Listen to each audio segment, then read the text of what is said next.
Hello friend, आपके अपने YouTube channel Gyanodaya academy में आप सभी का स्वागत है। आज हम एसएससी जीडी का 22 तारीख का सेकेंड शिफ्ट का क्वेश्चन हम लोग करने जा रहे हैं। ठीक है, पहला क्वेश्चन आपके सामने है 12, 8 और एससीए 12, 8 और 24 का महत्तम समावर्तक क्या है।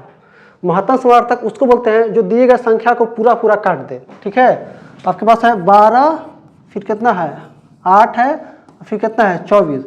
तो ऐसा कौन संख्या ले जो सबको काट दे। हम लेंगे पहला नंबर 2। तो 2 से कितना बार में 6 बार में, फिर 2 बार से कितना बार में 4 बार में, 2 से कितना बार में 12 बार में। अब ऐसा कौन संख्या जो इसको इसको इसको काट देगा, तो वो है फिर से 2। तो 2 से कितना बार में 3, 2 से 2 बार में और 2 से 6 बार में।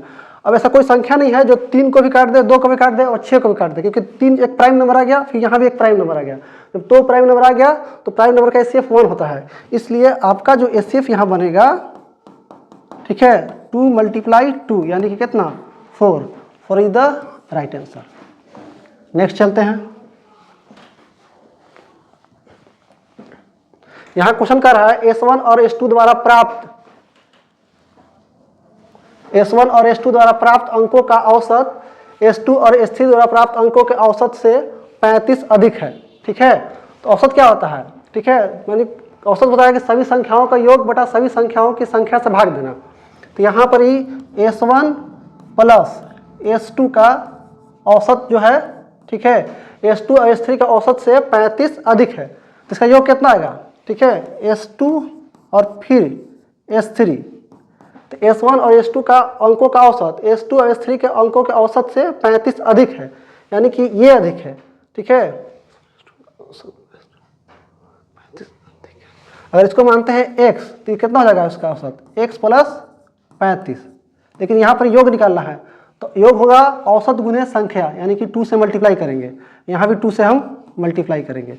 ठीक है, और 2 से मल्टीप्लाई करेंगे तो फिर कितना आएगा S1 + S2 बराबर कितना आएगा 2x + 35 × 70। और कितना आएगा S2 + S3, ये कितना आएगा 2x। अब इसको हम घटा लेंगे। ठीक है, माइनस माइनस माइनस, तो आपका S2 और S2 कट जाएगा। यहाँ से S1 और S3 आएगा, और यहाँ से कितना आएगा, ये भी S2x और 2x कट जाएगा। तो यहाँ से आएगा कितना 70। अब यहाँ पर ही S3 का मान दिया हुआ है कितना 75। S3 का मान यहाँ रख देंगे, S1 - 75 = 70। इसलिए S1 बराबर 75 जाके जुड़ जाएगा, तो 70 और 75 145, यानी कि ऑप्शन नंबर ए। अब नेक्स्ट क्वेश्चन चलते हैं। अब नेक्स्ट क्वेश्चन है थर्ड नंबर क्वेश्चन कि 48 सेंटीमीटर त्रिज्या वाले एक अर्धगोले को पिघलाकर 8 सेंटीमीटर त्रिज्या वाली कितनी गोलाकार गेंदें बनाई जा सकती है। तो जब किसी वस्तु को गलाकर या पिघलाकर किसी दूसरे मतलब आप सॉलिड फिगर में बनाते हैं तो उसका वॉल्यूम बराबर होगा। ठीक है, तो वॉल्यूम ऑफ अर्धगोला = वॉल्यूम ऑफ स्फीयर। ठीक है, तो यहाँ वॉल्यूम दोनों का क्या होगा, सेम होगा। ठीक है, दोनों का वॉल्यूम क्या होगा, सेम होगा। तो यहाँ पर क्या है, आपका अर्धगोला का वॉल्यूम होता है 2/3, ठीक है, पाई × r³। अब इसका हो जाएगा वॉल्यूम 4/3 पाई, इसका हम ले लेते हैं बड़ा लेते हैं r³। ठीक है, तो पाई और 3 कैंसिल आउट हो जाएगा, पाई और 3 कैंसिल आउट हो जाएगा। अब यहाँ पर ये 2, इसका r कितना दिया है 48 सेंटीमीटर, तो 48 × फिर 48, फिर 48, इसके बाद 4, इसका दिया है कितना। ठीक है, यहाँ n कर लीजिएगा क्योंकि कितना बनाया जाता है, n बनाया जाता है। तो 4 हो गया। अब r कितना दिया है इसका 8 × 8 × 8, अब जितना बनेगा उसका n वॉल्यूम बराबर होगा। अब इसको काट लीजिए, 8 से काटेंगे कितना में 8 × 6 = 48, फिर 8 से काटेंगे 8 × 6 = 48, फिर 8 से काटेंगे 8 × 6 = 48। और इसको फिर काट सकते हैं 2 से काटेंगे 2 बार में, फिर 2 से काटेंगे कितना में 3 बार में। तो यहाँ n नंबर ऑफ कितना आ गया। ठीक है, तो 6 × 6 = 36, ठीक है, × 3, यानी कि 36 कितना हो गया 108। 108 किसमें आपका ऑप्शन नंबर 3 में। फिर नेक्स्ट क्वेश्चन चलते हैं। ठीक है, नेक्स्ट क्वेश्चन कर रहा है चौथा नंबर कि एक कक्षा में 14 विद्यार्थी की औसत आयु 17 वर्ष है। अगर उस कक्षा में 32 वर्ष की आयु का एक नया शामिल होता है तो इसकी मतलब इन 15 व्यक्तियों की औसत आयु कितनी होगी। ठीक है, तो औसत क्या होगा, सभी संख्याओं का योग। तो यहाँ पर एवरेज निकालना है औसत सभी का। औसत होगा कितना 14 गुने, ठीक है, 14 विद्यार्थियों का कितना है दिया है 17, और इसमें एक 32 साल का एक विद्यार्थी शामिल हो गया, तो टोटल कितने हो गए 14 तो पहले से था और एक और आके शामिल हुआ यानी कि 15। अब इसको गुना करके भागा दे देंगे, ठीक है, तो कितना आ जाएगा यहाँ से, तो 14 17 गुने 14 यानी 170 और 17 चौके 68, ठीक है, 170 और 68, ठीक है, 170 हो गया और 17 चौके 68 यहाँ पर ही, ठीक है, तो ये 8 और 7 चौके कितना हो गया 17 और 6 23 यानी कि 238 ये आ गया, ठीक है, और यहाँ पर ही मेरा 32 और बटा में कितना है 15, तो 238 और 32 जोड़ेंगे तो ये हो गया 38 और ये 32 यानी कि आया आपका 70 और 2 तो पहले से था और इसको 15 यानी 3 से काट लेते हैं, 3 से काटेंगे 3 5 15 और 3 से काटेंगे 3 9 27 90 बार में और 5 से भागा देंगे तो कितना आ जाएगा, ये आपका आ जाएगा 18, 18 किसमें आपका इसमें। अब चलते हैं आपका क्वेश्चन नंबर 5 पे। क्वेश्चन नंबर 5 कह रहा है कि तीन संख्याओं का योग दिया है 123, पहली संख्या दूसरी संख्या के बीच का अनुपात दिया है 3:4 और दूसरी और तीसरी के बीच का अनुपात दिया है 3:5, ठीक है, तो पूछ रहा है कि दूसरी संख्या कितनी है, ठीक है, तो पहले तो आप इसका रेशियो निकाल लीजिए, फर्स्ट का फिर सेकेंड का और फिर थर्ड का। फर्स्ट सेकेंड कितना दिया है, पहली और दूसरी का दिया है 3:4 और दूसरी और तीसरी का दिया है कितना 3 कितना दिया है 5। अब ये आपको देखिए यहाँ पर ये जगह खाली ये सीक्वेंस में है, पहला दूसरा फिर दूसरा तीसरा, अगर सीक्वेंस में रहेगा तो इसके जगह पर ये हम इसको बढ़ा के ये आगे कर देंगे, इसके ऊपर यहाँ कर लेंगे। अब इसको कर लेंगे कितना आया 3 3 9 4 3 12 और 5 के 20, तो ये आपका रेशियो आ गया। अब ये किसी से कटता है तो काट देते हैं, लेकिन ये तो किसी से कट नहीं रहा है, 3 से काटेंगे तो ये कटेगा ये नहीं कटेगा, 4 से काटेंगे तो ये कटेगा लेकिन ये नहीं कटेगा, तो मिला जुला के आपका ये रहेगा, ठीक है। तो दूसरी संख्या पूछ रहा है, दूसरी संख्या 12, तो 12 का मल्टीपल होगा, आप यहाँ से देख सकते हैं दूसरी संख्या जो होगा वो 12 का मल्टीपल होगा, तो 12 का मल्टीपल केवल एक ही दिख रहा है, 33 तो है नहीं, ये तो है नहीं, ये तो है, यही आपका आंसर होगा। लेकिन आपको अगर बेसिक से बनाना है तो यहाँ निकाल सकते हैं, यानी कि सेकेंड हमको चाहिए, तो तीनों का योग देते हैं कितना दिया है 123, तीनों का योग दिया कितना 123, ठीक है। हमको दूसरा संख्या तो ये हो गया 12 और नीचे तो 12 और 9 21 21 और 20 41, तो 41 तिहाई कितना हो जाएगा 41 तिहाई हो गया आपका 123 और 12 तिहाई कितना हो गया 36। तो आप यहाँ से भी देख सकते हैं सर 12 का मल्टीपल एक ही ऑप्शन में है, ठीक है, तो 36 तो ये मेरा ऑप्शन, ठीक है। चलते हैं नेक्स्ट क्वेश्चन आपका, ठीक है। अब ये सिंप्लीफिकेशन का क्वेश्चन आ गया, ठीक है, तो सिंप्लीफिकेशन क्वेश्चन आ गया, ये तो आसान है, ठीक है। क्वेश्चन नंबर कितना है 6 है, ठीक है, ये 42 गुना 3 plus 25 Guna 3 minus 14 divide by 7 कितना है, फिर आपका है 5, ठीक है। इसको सॉल्व करना है तो पहले तो यहाँ कर लेंगे, 42 तिहाई कितना हो गया 126, ठीक है, और 25 तिहाई कितना हो गया 75, पहले तो डिवाइड लगेगा तो 7 से भागा देंगे पहले, तो 7 गुना कितना हो गया 14, फिर ये तो 5 रहेगा ही, ठीक है।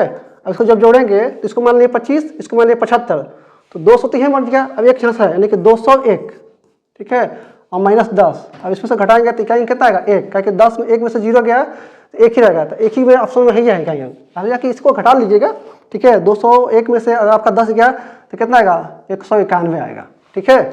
चलते हैं नेक्स्ट क्वेश्चन पे। 7 क्वेश्चन कर रहा है कि एक कक्षा में 40% लड़के हैं और लड़कियों की संख्या दिया है कितना 54%, तो आपका देखिए तो बॉय दिया है, ठीक है, फिर गर्ल्स दिया है, ठीक है। बॉय कितने हैं तो बॉय हैं 40%, ठीक है, परसेंट में आपका दिया है 40%, तो गर्ल्स कितने हो जाएंगे 60, इसको काट के छोटा कर सकते हैं, परसेंट भी तो एक तरह से रेशियो ही है, ठीक है, तो इसको 20 से काटेंगे तो 20 दूना 40 और 20 तिहाई 60। अब कह रहा है कि लड़कियों की संख्या कितना दिया है 54, यानी कि 3 का वैल्यू दिया है कितना 54, तो कितना गुना दिख रहा है 18 गुना, तो 3 का वैल्यू कितना 54, तो बॉय कितना हो जाता है यानी कि 18 गुना यहाँ भी होगा, 18 गुना कितना 36, आपका ऑप्शन में कौन सा गया थर्ड, ठीक है। नेक्स्ट क्वेश्चन चलते हैं, ठीक है।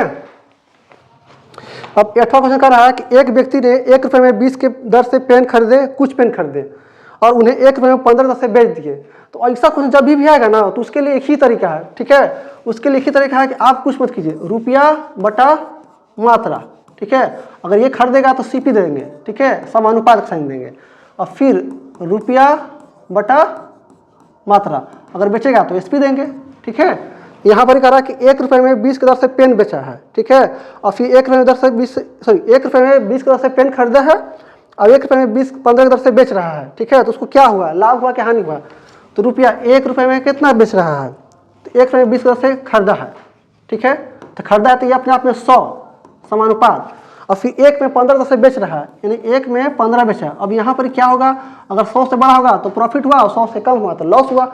अब ये दोनों आपस में गुना, ठीक है। अब ये दोनों आपस में गुना, तो 1 गुना कितना हो गया 20 गुना कितना है SP, और यहाँ कितना हो गया 100 गुना कितना हो गया 15, सॉरी 100 गुना 1 बटा कितना हो गया 15 हो गया, ठीक है। इसको काट लीजिए, ठीक है। 5 से, तो 5 से काटेंगे तो 5 3 15, और 5 से काटेंगे कितना आया 20 बार, अब नहीं कटेगा।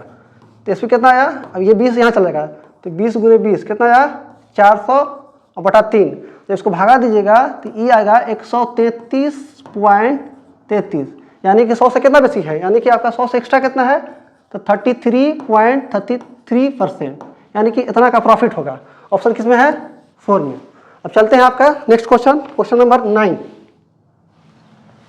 क्वेश्चन नंबर 9 कह रहा है, ठीक है, कि किसी धनराशि पर 5 वर्षों के लिए साधारण ब्याज मूलधन का 20% के प्रतिशत के बराबर है, तो कितने वर्षों में यह मूलधन के बराबर हो जाएगा।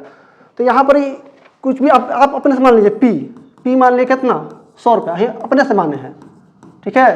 तो किसी राशि पर 5 वर्षों में साधारण ब्याज जो है मूलधन का 20% है, तो जो ब्याज है वो कितना है, तो मूलधन का 20%, ठीक है, यानी कि मूलधन का 20% है, तो 100 का 20% तो 20 ही होगा, ठीक है। और समय कितना लगा है, समय यहाँ लगा है कितना 5 ईयर, यानी कि 5 वर्ष। तो आप देखिए कि सर ब्याज 20 रुपया मिलने में हमको 5 वर्ष का वक्त लग रहा है, तो कह रहा है कि कितना समय देंगे कि ब्याज मेरा मूलधन के बराबर हो जाए। तो मूलधन कितना है आपका 100 रुपया, और ब्याज हमको लेना है 100 रुपया, तो 20 रुपया का ब्याज 5 साल में, तो 100 रुपया का ब्याज कितना साल में हमको नहीं मालूम है, तो x मान लीजिए, ठीक है। तो 20 से काटेंगे यहाँ कितना 20 × 5 = 100, यानी x मान कितना आया यहाँ से, x मान आया कितना, तो 25 वर्ष, यानी कि आपका जो मूलधन के बराबर अगर ब्याज चाहिए तो आपको 25 वर्ष लग जाएगा समय। ऑप्शन किस में है आपका ऑप्शन है सेकंड में, ठीक है। अब आगे क्वेश्चन चलते हैं। अब यहाँ पर क्वेश्चन नंबर 10, एम के किस मान के लिए, ठीक है, आपका ये जो है 58 है, फिर 52 है, फिर आपका 4 है, फिर लास्ट में, ठीक है, फिर आपका एम है। अब ये जो है आपका 9 से डिविजिबल है, ठीक है। तो आपको पता है कि 9 से वही संख्या कटती है जिसका अंकों का योग 9 से कट जाए, ठीक है। जहाँ जहाँ देखिए तो अंक का योग कितना रहा, यानी कि योग कितना रहा, डिजिट ऑफ सम कितना रहा, डिजिट सम देखिए तो अंकों का योग कितना रहा है 5 और 8, ठीक है। 13 हो गया, 13 और 5 18 हो गया, 18 और 2 20 हो गया, 20 और 4 कितना हो गया 24, 24 और फिर एम। अब यहाँ पर एम का मान कितना रखें ताकि वो 9 से कट जाए, तो 9 से वही संख्या कटता है जिसका अंकों का योग मतलब 9 से कट जाए। 24 में अगर हम 3 जोड़ेंगे तो 24 और 3 कितना हो गया 27, 27 का 9 से कटता है, हाँ सर 9 से कटता है, तो यही आपका ऑप्शन हो जाएगा। यानी कि एम का मान यहाँ पर कितना आ जाएगा, यानी कि एम का मान यहाँ पर कितना आ जाएगा 3 आएगा। अब तक 24 में अगर 2 रखते हैं, 24 और 2 26, जो कि 9 से नहीं कटेगा। 24 में अगर आप 8 जोड़ते हैं तो 24 और 8 कितना हो गया 32, जो कि 9 से नहीं कटेगा। 24 में अगर आप 7 जोड़ते हैं, ठीक है, तो 24 और 7 31, जो कि 9 से नहीं कटेगा। बस आपका एक ही ऑप्शन है 3, 24 और 3 27, जो आपका 9 से कटेगा, ठीक है। अब आगे चलते हैं क्वेश्चन नंबर, अब क्वेश्चन नंबर 11 का रहा है, किसी धनराशि पर 8 वर्षों के लिए 10% वार्षिक दर से साधारण ब्याज दिया है कितना 8000 रुपये, तो उसी धनराशि पर 3 वर्षों के लिए 10% दर से चक्रवृद्धि ब्याज क्या होगा, ठीक है। अब यहाँ पर मेरे पास धनराशि नहीं दिया है, ठीक है। अब कोई धनराशि हमको नहीं पता है तो हम अपने से मान लिए धनराशि, ठीक है। आप एक बात जानते हैं, अगर हम धनराशि हम 100 रुपये मान लिए, ठीक है, 100 रुपये मान लिए, और रेट कितना दिया है, समय दिया है कितना 8 वर्ष, समय दिया है 8 वर्ष, और रेट कितना दिया है, तो रेट तो नहीं दिया है, सॉरी रेट दिया है 10%, ठीक है, रेट दिया है 10%।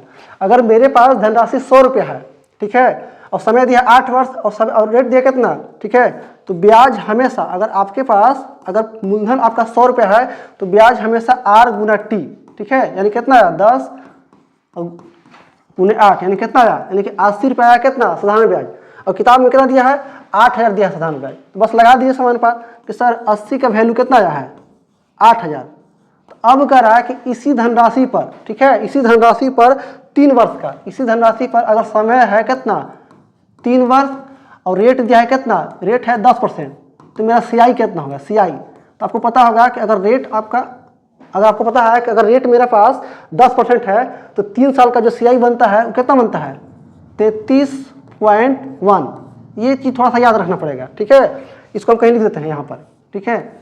अगर मेरे पास रेट अगर 10% है तो 2 साल का CI पूछेगा, ठीक है। CI पूछेगा 2 साल का, तो ये होता है कितना, 10 + 10 और 1 यानी कि 21% हो जाएगा।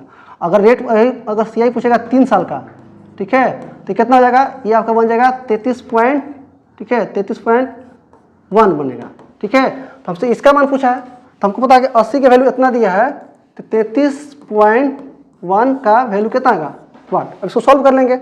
अब देखिए तो यहाँ से 1 0 से 1 0 कैंसिल आउट हो गया, 80 से ये 8 से 8 कैंसिल हो गया, तो इस बार कितना आया, 33.1 गुना कितना 100, ये 0 हटेगा तो इससे 1 खत्म हो जाएगा, यानी कि आपका कितना आया 3310, यानी कि ये मेरा ऑप्शन बनेगा। किसमें ऑप्शन में, आपका ऑप्शन है 3rd, ठीक है। अब चलते हैं नेक्स्ट क्वेश्चन पे, ठीक है। अब क्वेश्चन नंबर 12 कह रहा है किसी वस्तु के 10% छूट प्रदान करने पर 10% का लाभ होता है। यदि कोई छूट ना दे, ठीक है, तो कितना लाभ होगा। अगर किसी वस्तु अंकित मूल्य पर अगर आप छूट देते हैं तो क्या बनता है, वो विक्रय मूल्य। यहाँ पर कह रहा है कि 10% छूट देने पर हमको 10% का लाभ होता है। अगर आपने 10 का छूट दिया तो कितना में बेचा है, तो 90 में, ठीक है। तो ये आपका विक्रय मूल्य आया, मतलब अंकित मूल्य तरफ से विक्रय मूल्य। आप बोल रहे हैं कि हमको 10% का लाभ भी तो हो रहा है, तो लाभ और हानि हमेशा क्रय मूल्य पर होता है। तो यहाँ पर 10 का छूट दिए तो 90 में बेचे, और अब फिर भी बोल रहे हैं कि 10% का प्रॉफिट हुआ है, तो यानी कि कितना 90 का वैल्यू कितना 110। अगर आप किसी चीज़ का छूटे ना देंगे तो जो आपका अंकित मूल्य है वही आपका विक्रय मूल्य बन जाएगा, ठीक है। तो अगर छूट नहीं दीजिएगा तो आपका अंकित मूल्य कितना हो गया 100 रुपया, और यही मेरा विक्रय मूल्य बन गया 100 रुपया। तो अगर छूट ना देंगे तो हमको क्या होगा, कितना % का लाभ होगा। अगर 100 से बड़ा होगा तो प्रॉफिट होगा, 100 से कम होगा तो लॉस होगा, यानी कि 90 का वैल्यू 110, तो 100 का कितना आ जाएगा वाट। अब इसको सॉल्व कर लेंगे, तो 1 0 से 1 0 कैंसिल आउट हो गया, एक बार कितना आ जाएगा 11 × 100, 1100 और बटा में कितना 9। अब इसको भाग देना है तो इसको कैसे लिख सकते हैं, 900 और प्लस 200 और बटा में 9। अब देखिए तो ये 900 भागा देते हैं 100%, तो मेरा प्रॉफिट अधिक हो गया, जो इन्वेस्टमेंट हो गया CP, तो मेरा प्रॉफिट यही नहीं बन रहा है 200 बटा में 9, ठीक है। यानी कितना का लाभ हुआ आपका, तो लाभ कितना हो गया 2/9, यानी कितना होता है 22.22% का लाभ होगा, ठीक है। ऑप्शन किस में आपका, ऑप्शन है आपका 3rd में। अब देखते हैं नेक्स्ट क्वेश्चन, ठीक है। अब यहाँ पर क्वेश्चन नंबर 13 क्वेश्चन आया कि 3 संख्याओं का अनुपात दिया है कितना, 6 है, 8 है और 9 है। अब इनका सम दिया है, ठीक है, इसका सम कितना दिया है 460 दिया है। तो अब पूछ रहा है कि इन तीनों संख्याओं में सबसे बड़ी संख्या कौन है। इसको सॉल्व करने की जरूरत नहीं है, क्योंकि सबसे बड़ी संख्या पूछा है, तो रेशियो में सबसे बड़ा कौन संख्या कौन है 9। तो जो भी मेरा ऑप्शन में जो भी मेरा आंसर होगा वो 9 का मल्टीपल होगा। 9 का मल्टीपल ये नहीं है, 9 का मल्टीपल ये नहीं है, 9 का मल्टीपल एक ही है, बस इसी को मारेंगे आगे बढ़ जाएंगे, ठीक है। लेकिन आप फिर भी बना लीजिएगा, ठीक है, सबसे बड़ी संख्या, ठीक है। तो बड़ी संख्या कौन हो गया, तो 460 बड़ी संख्या, जो रेशियो में बड़ा वही रियल में बड़ा। 9 है और बटन कितना 8 और 6 14 हो गया, 14 और 9, ठीक है, 14 9 कितना हो गया 23, इसको काट लेंगे, 23 से कम 23 और 23 दूना 46, 9 दूना कितना 18, 1 0, ठीक है। बढ़ते हैं नेक्स्ट क्वेश्चन पे, ठीक है। अब क्वेश्चन नंबर 14 कह रहा है किसी वस्तु का अंकित मूल्य और विक्रय मूल्य का दिया हुआ है 7600 रुपया अंकित मूल्य दिया है, और विक्रय मूल्य दिया कितना दिया है 6668 दिया है, ठीक है। तो हमसे पूछा है क्या चीज़, हमसे पूछा है छूट %। तो कभी भी छूट % पूछे या आपसे लाभ % पूछे या आपसे कभी भी अनुपात पूछे, तो जो रियल डेटा दिया है 7600 और दिया है 6800, इसका कोई मतलब नहीं है। आप इसको काट के छोटा कर सकते हैं। यहाँ पर लिख लीजिए अंकित मूल्य, और यहाँ पर कितना बेचा है SP, ठीक है, यानी कि ये हो गया आपका 7600 और ये कितना है 66 और 88, ठीक है। तो अब देखिए 4 से जरूर कटेगा, 4 से कर लेंगे, क्योंकि लास्ट में 88 है, तो लास्ट में 88 है, तो यानी कि लास्ट का 88 है, तो यानी 4 से कट रहा है, तो 4 से ये कटेगा, तो 4 से कितना में कटेगा, ये 1900 में कटेगा 4 से। इसको जब 4 से काटेंगे तो 4 एकम 4, फिर 26 बना, 4 छक 24, फिर 2, यानी कि 4 से 28 और 4 दूना के 8। फिर देखिए लास्ट में कितना है, अब देखिए 19 दिखाई दिया प्राइम नंबर, तो ये 19 से पक्का कटेगा, नहीं कटने की बात ही नहीं है। तो 19 से काटेंगे तो कितना हमें 100, जब उसको काटेंगे तो कितना 19 × 8 52 से 152 और 67, तो फिर कितना आएगा, फिर आएगा 15, ठीक है, 15 और 52 यानी 15 आएगा, यानी फिर 152, तो 19 8 फिर 52 से। अब देखिए तो 100 का चीज़ कितना बेच के दिए हैं 88 में, तो कितना का छूट दिए हैं, छूट % कितना हो गया, यानी कि 12%, ठीक है। 12% किस में आपका ऑप्शन नंबर सेकेंड में। अब बढ़ते हैं नेक्स्ट क्वेश्चन पे, ठीक है। क्वेश्चन नंबर 15 अब कह रहा है कि निम्नलिखित में से वह न्यूनतम संख्या बताइए जो 27, 36, 56 और 12 और 10 से कटेगा। तो न्यूनतम संख्या यानी कि एसएफ निकालना है, तो ये आप ऑप्शन से बना सकते हैं। जिसे बोला है कि वो कौन सी न्यूनतम संख्या है जो 27 से, 36 से, 56 से, 12 से और 10 से कट सकता है। तो 10 से कटेगा, तो देखिए हमको लगा जो संख्या 10 से कटेगा उसका यूनिट डिजिट क्या होगा, 0 होगा। तो 0 में ये नहीं है, ये नहीं है, ये नहीं है, बस एक ही ऑप्शन में है 0, बस यही मेरा आंसर। इसको सॉल्व करने का भी जरूरत नहीं है। समझ में, अगर सॉल्व करना होगा तो आप इसका एलसीएम निकाल लीजिएगा, ठीक है, इसका सॉरी एलसीएम निकाल लीजिएगा, ठीक है। कितना है, 27 है, फिर कितना है 36 है, फिर कितना है 56 है, फिर कितना है 12 है, फिर कितना है 10 है। तो हालांकि ऐसा क्वेश्चन आप ऑप्शन से बना कीजिएगा, बस कौन संख्या है जो कट जाएगा, ठीक है। हमको एक ही में दिखेगा कि सर 10 से कटना चाहिए, तो 10 से ये कट रहा है ना, ये कट रहा है ना, ये कट रहा है, ये कट रहा है, बस एक ही ऑप्शन में है जो 10 से कटेगा, यही मेरा ऑप्शन हो जाएगा, ठीक है। आगे बढ़ते हैं। अब आगे बढ़ते हैं क्वेश्चन नंबर 16। यहाँ पर कह रहा है कि एक्स, वाई और जेड 3 छात्र हैं। एक्स और वाई, एक्स को वाई से 40% अधिक और जेड से 20% कम मिला है, ठीक है। तो इसको आप रेशियो बना लीजिए, एक्स है, फिर वाई है और जेड है, ठीक है। तो एक्स को वाई जेड है, एक्स को वाई से 40% अधिक, एक्स को वाई से 40% अधिक मिला है, ठीक है। 40% अधिक इसको, यानी कि इसको मिला है 100, तो इसको कितना मिला है 140। और फिर एक्स को ही मतलब जेड से 20% कम मिला है, 20% कम, तो इसको मानेंगे 100, तो 20% कम यानी कितना 80। अब आप इसको क्या करें, इसको छोटा छोटा कर लीजिए, इसको काटेंगे कितना बार में, 20 से काटेंगे तो कितना आएगा 7, और 20 से काटेंगे कितना बार में 5 बार में, इसको 20 से काटेंगे तो कितना है 20 चौके 80 और कितना आएगा 20 पचे 100, ठीक है। अब यहाँ पर ही इसको अलग अलग कर लेंगे, यानी कितना है 7, 5, ये कितना है 4 और 5। अब इसको अब रेशियो को मर्ज कर दीजिए, तो ये आपका यहाँ पर कितना आएगा 7 चौक 28, ये तीछा मार करेगा, ठीक है। तो 7 5 चौके 20, ये तीछा मार करेगा, लेकिन जो कॉमन होगा उसमें मार करेगा, ठीक है। 7 पचे कितना आया आपका ये 35 आया। अब क्या दिया है, अब दिया है वाई का जो वैल्यू है वो कितना दिया है 480, वाई का वैल्यू कितना दिया है 480, तो बस लगा दीजिए समानुपात। सर 20 का वैल्यू कितना दिया है 480, हमसे किसका मान पूछा है, हमसे पूछा है कि जेड को कितना अंक प्राप्त हुए, जेड, तो जेड कितना है 35, देखिए यहाँ पर 35 का कितना वाट। अब 0 से काटेंगे 0 बार में, 2 से काटेंगे कितना बार में आपका 24 बार में, ठीक है। तो x मान कितना आ गया, यानी कि 24 गुने 35, और 35 का पढ़ा आता होगा, तो 35 को सीधा आप इससे मल्टीप्लाई कीजिए, 35 गुना 70, 1 0, क्योंकि ये 2 थोड़े हैं, ये तो 20 है, ठीक है। और 35 चौका कितना होगा, तो 35 का डबल 70 और 70 का डबल कितना 140, तो 140 यहाँ जोड़ देंगे, ठीक है। 700 140 कितना आ जाएगा 840। 840 किस में ऑप्शन में है आपका, इसमें आपका हो गया ऑप्शन, ठीक है। चलते हैं नेक्स्ट क्वेश्चन पे। अब एक 17 क्वेश्चन है, ठीक है। ये थोड़ा सा वर्क एंड टाइम का लग रहा है, तो राकेश, महेश और पुनीत मिल करके, ठीक है। यहाँ पर कौन है, एक राकेश है, एक महेश है और एक पुनीत है। राकेश, महेश और पुनीत मिलकर किसी, ठीक है, 20 मिनट में एक कुर्सी बना रहे हैं, ठीक है। 20 मिनट में एक कुर्सी, राकेश महेश मिल करके, राकेश है और ये महेश है, ठीक है, इससे मिलकर कितना मिनट बना रहे हैं, तो 25 मिनट लग रहा है इनको। तो कह रहा है कि पुनीत कितना, तो इसका एलसीएम ले लेंगे, ठीक है। इसका एलसीएम कितना आएगा 100, तो 20 25 100, यानी कि इसका तीनों की क्षमता कितना आ गया 5, और 25 चौके 100, यानी कि क्षमता क्या कितना। अब 2 लोग का क्षमता है 4 और 3 लोग का क्षमता है 5, ठीक है। तो यहाँ पर ही कहिएगा सर, यहाँ पर जो पुनीत का जो क्षमता आएगा कितना आएगा, यानी कि 1 आएगा, यानी कि 5 - 4 यानी कि 1।